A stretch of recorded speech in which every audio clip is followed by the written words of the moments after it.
Hello friends, welcome back to my channel Gyan Sankalp. तो friends, आज हम करने वाले हैं संघ और उसका राज्य क्षेत्र। ठीक है, ये हम यूथ पब्लिकेशन के एग्ज़ाम पॉइंटनर से वन लाइनर में कर रहे हैं। इस के थ्रू हम कंप्लीट आपका इंडियन कॉन्स्टिट्यूशन का रिवीजन करा रहे हैं। आने वाले एग्ज़ाम में आपको काफ़ी हेल्प करेगा। अगर अभी तक चैनल से नहीं जुड़ पाए तो प्लीज़ चैनल को सब्सक्राइब कर लीजिएगा और वीडियो को लाइक भी कीजिएगा। मेरी चैनल पे आपको पॉलिटिकल साइंस और हिस्ट्री की क्लासेस ली जाती है। काफ़ी सारे कंटेंट आपको मिल जाएंगे चैनल पे। चलिए स्टार्ट करते हैं समय न गवाते हुए। अगर वीडियो अच्छी लगती है तो प्लीज़ लाइक ज़रूर करें और अपने फ्रेंड्स फैमिली में ज़रूर शेयर करें, जो भी प्रिपरेशन करने वाले आपके नियर एंड डियर होंगे। ठीक है, चलिए स्टार्ट करें। देखिए, एक मिनट। क्या है, स्वतंत्रता के समय, अगर आप नोट्स बना रहे हैं, हैंड रिटन नोट्स बना रहे हैं, अगर आप मेरी क्लासेस को फॉलो करें तो प्लीज़ टॉपिक ले लीजिएगा संघ और राज्य क्षेत्र। ठीक है, स्टार्ट करते हैं।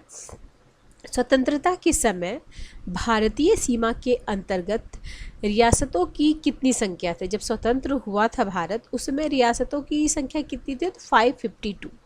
ठीक है, स्वेच्छा से भारत में सम्मिलित होने वाले रियासतों की संख्या थी 549। और जो तीन राज्य जिन्होंने भारत में सम्मिलित होने से मना कर दिया था, ये भी पूछा जाता था, कई बार पूछा गया। और किस किस तरीके से ये सम्मिलित हुए, ये भी क्वेश्चन बनता है। तो तीन कौन कौन सम्मिलित नहीं होना चाहते थे? हैदराबाद, जूनागढ़ और कश्मीर। तो इसमें कश्मीर का जो विलय हुआ, विलय पत्र पर हस्ताक्षर करने से इसका विलय हो गया। पूछा जाता है कि कश्मीर का भारत में विलय किस तरीके से हुआ? तो विलय पत्र पे हस्ताक्षर करने से। और जूनागढ़ भारत में शामिल कैसे हुआ? जनमत संग्रह के द्वारा। और ये जो हैदराबाद कैसे हुआ? पुलिस कार्रवाई के द्वारा, ऑपरेशन पोलो। ये भी पूछा जाता है, ऑपरेशन पोलो किससे रिलेटेड है? तो हैदराबाद को भारत में शामिल करने के लिए। आगे है, संविधान में हमारे राष्ट्र का उल्लेख किन नामों से किया गया है? तो भारत तथा इंडिया। संविधान लागू होने के समय संघ के संबंध में राज्यों की कितनी श्रेणियां था? ये भी क्वेश्चन पूछा जाता है कि जब संविधान लागू हुआ था तो राज्य को कितनी श्रेणियों में बांटा गया था? तो 4 श्रेणियों में बांटा गया था, ABCD। ठीक है, तो देखिए 1950 में 4 श्रेणियों में विभक्त राज्यों की संख्या। तो ए श्रेणी में 9 राज्य, बी श्रेणी में 9 राज्य, सी श्रेणी में 10 राज्य और डी श्रेणी में 1 राज्य, यानी कुल 29 राज्य थे। डी श्रेणी में उल्लेखित राज्य क्षेत्र में अंडमान एवं निकोबार द्वीप समूह। ठीक है, आगे है, भारत अर्थात इंडिया राज्यों का संघ होगा, यह युक्ति कहाँ उल्लेखित है? तो अनुच्छेद 1 में है। ठीक है, अनुच्छेद 1 में है। आगे है, भारतीय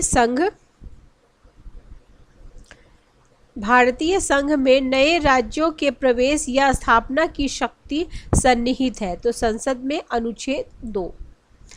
आगे है, संविधान के भाग 1 के अंतर्गत संघ एवं उसके राज्य क्षेत्रों का किस अनुच्छेद के अंतर्गत वर्णन किया गया? ऐसे हम लोग सीरियल वाइज करेंगे तो आपको अनुच्छेद भी अच्छे से हो जाएगा। तो 1 से लेके 4 तक संघ राज्य क्षेत्र के बारे में, 5 से लेके 11 तक आपका नागरिकता है, फिर 12 से लेके 35 तक आपका मौलिक अधिकार है, फिर 36 से लेके 51 तक आपका नीति निर्देशक। तो इसलिए हम लोग करते जाएंगे तो साथ ही साथ आपका अनुच्छेद भी होते जाएगा। फिर हम एक क्लास में पूरे अनुच्छेद भी करेंगे ताकि कोई चीज़ छूटे ना हमसे। आगे है, ठीक है, आगे है, संविधान के अनुच्छेद 1 के अनुसार भारतीय क्षेत्र को 3 श्रेणियों में बांटा जा सकता है। संघ राज्य के क्षेत्र, नहीं, राज्यों के क्षेत्र, संघ राज्य क्षेत्र। ठीक है, और तीसरे में ऐसे क्षेत्र जिन्हें किसी भी समय भारत सरकार द्वारा अधिगृहित किया जा सकता है। आगे है, राज्यों एवं संघ शासित राज्यों के नाम एवं उनके क्षेत्र विस्तार को संविधान की किस अनुसूची में वर्णित किया गया है? तो पहली अनुसूची में किया गया है। 7वें संवैधानिक संशोधन कब हुआ था? ये भी ध्यान रखें, 1956 को। राज्यों के राज्यों की निर्धारित की गई कि कितनी श्रेणियां, तो 2 संघ और राज्य क्षेत्र। किसमें? संविधान संशोधन 7वां, और कब हुआ था? 1956 में। ठीक है, तभी फिर भाषाई आधार पर राज्य भी बना था। आगे है, वर्तमान में भारत में राज्य और संघ राज्य क्षेत्रों की संख्या कितनी है? तो 28 राज्य है और 8 आपके संघ राज्य क्षेत्र हैं। तमिल भाषियों के लिए अलग राज्य की मांग करते हुए आमरण अनशन के कारण किनकी मृत्यु हो गई थी? तो पोट्टी श्री रामल्लू की हो गई थी। आंध्र प्रदेश राज्य के गठन हेतु पोट्टी श्री रामल्लू ने कितने दिनों की भूख हड़ताल की थी? तो 56 दिन का भूख हड़ताल किया था। आगे 1953 में भाषा के आधार पर गठित प्रथम राज्य कौन बना? तो आंध्र प्रदेश, सबको पता है ये। आगे भारत सरकार के एस.के. धर की अध्यक्षता में भाषाई प्रांतीय आयोग की नियुक्ति, ये देखिए आयोग दे देगा और कब कब हुआ है क्रम में सजाने को, तो एस.के. धर सबसे पहले थे। कब बना था? जून 1948 में। एस.के. धर आयोग ने प्रांतों के गठन की सिफारिश किस आधार पर की? तो प्रशासनिक सुविधा के अनुसार। धर आयोग की सिफारिश के पश्चात व्याप्त असंतोष के बाद किस समिति का गठन किया गया? तो जेबीपी समिति का। आगे है, जवाहरलाल नेहरू, वल्लभ भाई पटेल, पट्टाभी सीतारमैया, जिसको जेबीपी समिति भी कहते हैं, का गठन कब हुआ था? तो दिसंबर 1948। आगे जेपी ने अपनी समिति कब प्रस्तुत की? तो अप्रैल 1949 में। ठीक है, दिसंबर में बना था और मतलब समझिए 4-5 महीने में रिपोर्ट तो अप्रैल 1949 में दे दिया था। क्या जेबीपी समिति ने राज्यों के पुनर्गठन के लिए भाषा के आधार को स्वीकार किया था? तो नहीं। आंध्र प्रदेश राज्य का गठन किसे पृथक करने के लिए किया गया था? तो मद्रास को। फजल अली आयोग ने राज्य पुनर्गठन के लिए कितने कारकों की पहचान की थी? तो 4 कारक। कौन कौन चारों थे? देश की एकता एवं सुरक्षा, दूसरा है भाषाई एवं सांस्कृतिक एकरूपता, तीसरा है वित्तीय आर्थिक प्रशासनिक तर्क, चौथा है देश के कल्याण के योजना एवं संवर्धन। आगे, यदि भारतीय संघ में नए राज्यों का सृजन किया जाना है तो संविधान किस अनुसूची में संशोधन करना आवश्यक होगा? तो पहली अनुसूची में संशोधन करना होगा। आगे, भारत में एक नया राज्य बनाने के लिए किस प्रकार का बहुमत चाहिए? तो साधारण बहुमत चाहिए। ठीक है, नए राज्यों के गठन की शक्ति किस में निहित है? तो संसद में निहित है। नए राज्यों के निर्माण और वर्तमान राज्यों के क्षेत्रों, सीमाओं, नामों में परिवर्तन करने का संसद की शक्ति का उल्लेख आर्टिकल 3 में है। आगे है,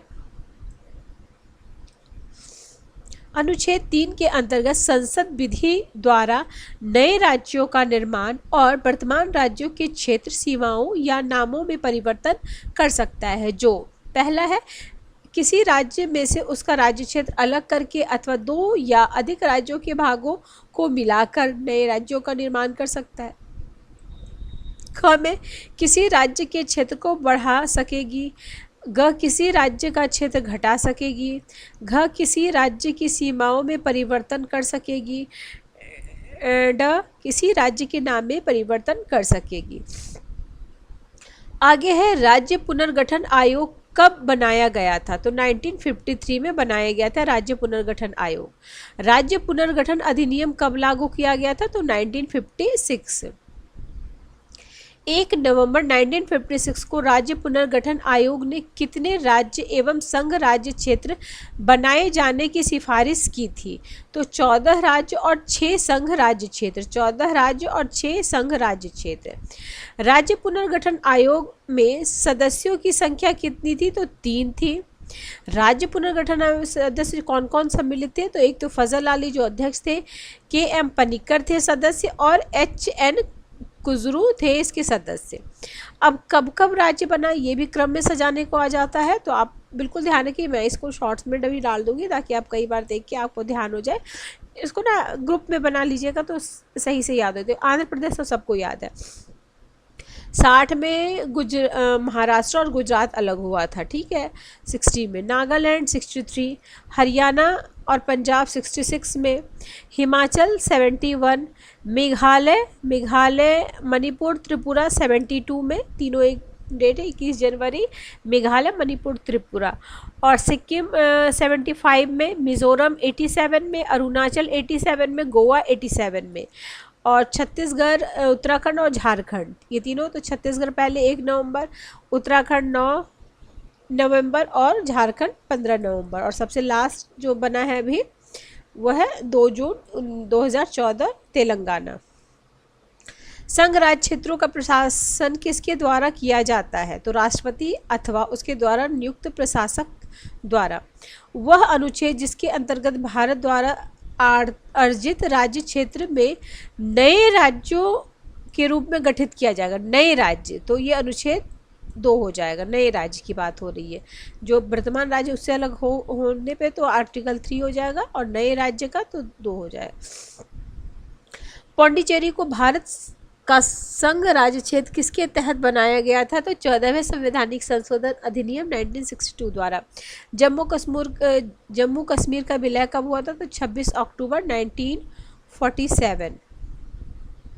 संघ राज्य क्षेत्र कौन कौन से हैं? तो अंडमान निकोबार, दादर नगर हवेली, दमन दीव, पहले अलग अलग था फिर एक में कर दिया गया। दिल्ली, जम्मू एंड कश्मीर, लद्दाख, लक्षद्वीप, पुडुचेरी, चंडीगढ़। दिल्ली को राष्ट्रीय राजधानी का दर्जा दिया गया था तो 69 में संवैधानिक संशोधन 1991। आगे है सिक्किम भारत का एक सहराज्य बना तो 35वें संवैधानिक संशोधन के द्वारा सहराज्य, 35वें के द्वारा सहराज्य और 36वें के द्वारा पूर्ण राज्य, ठीक है, ध्यान रखिएगा। आगे संसद द्वारा साधारण बहुमत से किसी नए राज्य का गठन तथा किसी वर्तमान राज्य के क्षेत्र सीमा नाम में परिवर्तन कर सकता है तो राष्ट्रपति की सिफारिश से। किसी राज्य के क्षेत्र सीमा या नाम में परिवर्तन से संबंधित विधेयक को राष्ट्रपति किसे प्रेषित करेगा? तो संबंधित राज्य के विधानमंडल के राय हेतु। क्या किसी राज्य के क्षेत्र सीमा नाम आदि में परिवर्तन हेतु राष्ट्रपति या संसद विधानमंडल की राय हेतु बाध्य होंगे? तो नहीं। क्या संसद के साधारण बहुमत से किसी नए राज्य का गठन या किसी परिवर्तन को अनुच्छेद 368 के तहत संविधान संशोधन माना जाएगा? नहीं। 1960 में मुंबई से पृथक हुआ था तो महाराष्ट्र और गुजरात। मुंबई प्रांत के गुजराती भाषी क्षेत्र को अलग करके गुजरात को भारत का कौन सा राज्य बनाया गया? तो 15वां।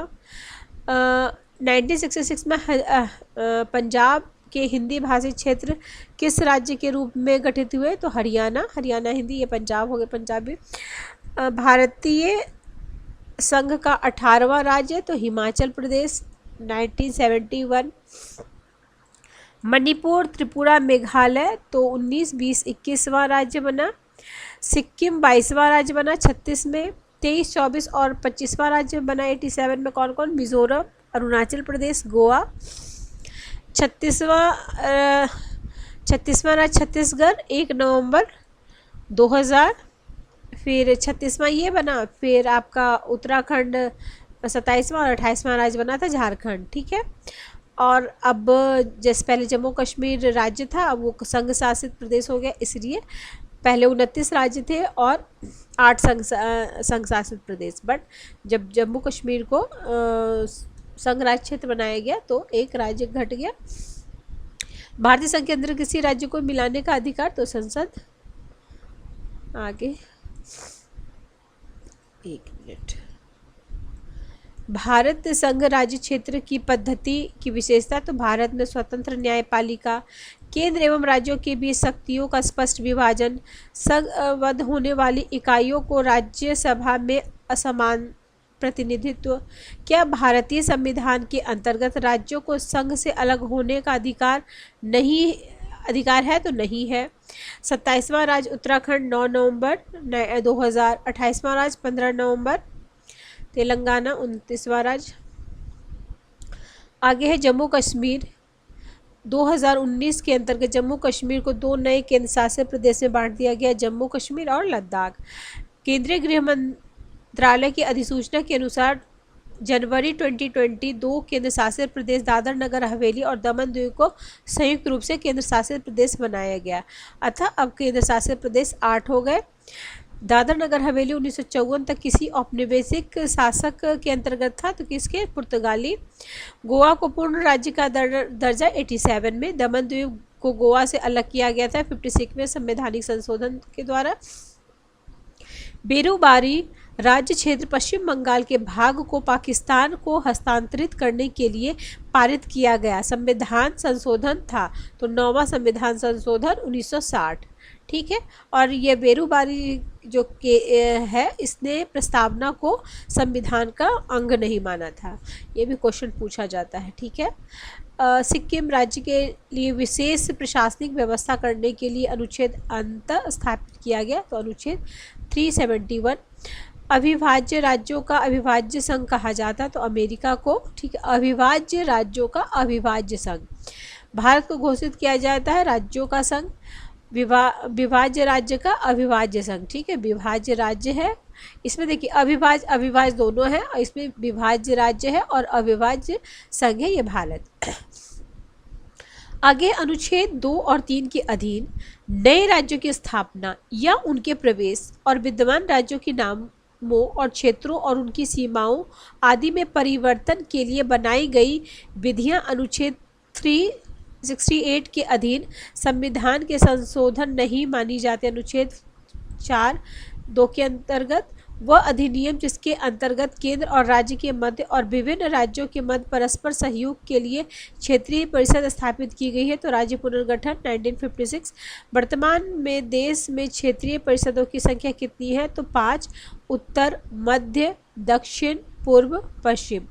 क्षेत्रीय परिषदों का गठन किसके द्वारा किया जाता है? तो राष्ट्रपति के द्वारा।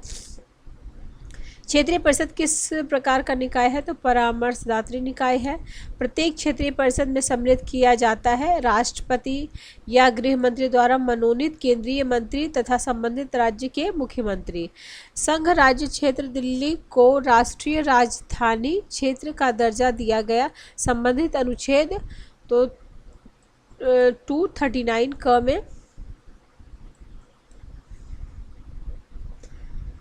आगे है ये राज्य पुनर्गठन से संबंधित विभिन्न आयोग है, तो स्टार्टिंग में 1903 में सर हर्बर्ट रिस्ले, 1911 में लॉर्ड हार्डिंग, 1918 में मॉन्टेस्क्यू चेम्सफोर्ड, 1928 में मोतीलाल नेहरू रिपोर्ट, 1930 में भारतीय स्टैच्यू कमीशन, 1931 में ओडिनॉल आयोग, 36 में भारतीय संवैधानिक सुधार आयुक्त समिति, 48 में धर आयोग, जेबीपी आयोग, फजल अली आयोग।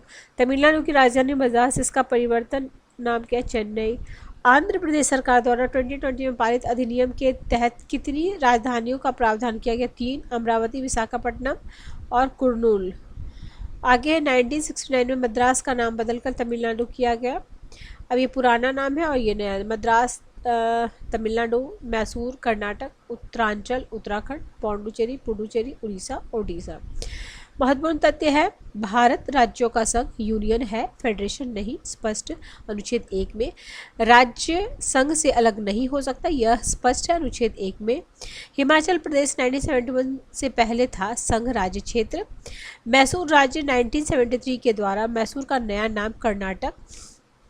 संविधान में प्रयुक्त यूनियन ऑफ स्टेट शब्द का अर्थ संघ राज्य समझौते का परिणाम नहीं होने के कारण किसी राज्य को संघ से अलग होने का अधिकार नहीं। उपयुक्त कथन डॉक्टर भीमराव अम्बेडकर का है। सिक्किम का संघ के साथ सहयुक्त किया जाना था का उल्लेख अनुच्छेद 2 में है।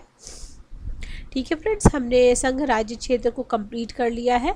नेक्स्ट क्लास में हम पढ़ेंगे नागरिकता से रिलेटेड जितने भी फैक्ट्स हैं वो पढ़ेंगे। देखिए आपका ये कंप्लीट रिवीजन हो जाएगा और काफ़ी कम टाइम में आपका रिवीजन हो जाएगा।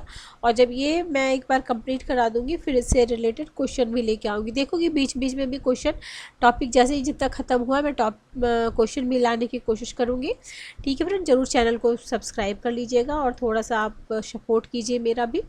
अपने फ्रेंड्स फैमिली में ज़रूर शेयर कीजिए फ्रेंड्स, तो मुझे मोटिवेशन मिलेगा। चलिए मिलते हैं हम नेक्स्ट क्लास में। Till then bye bye, keep watching and keep sharing.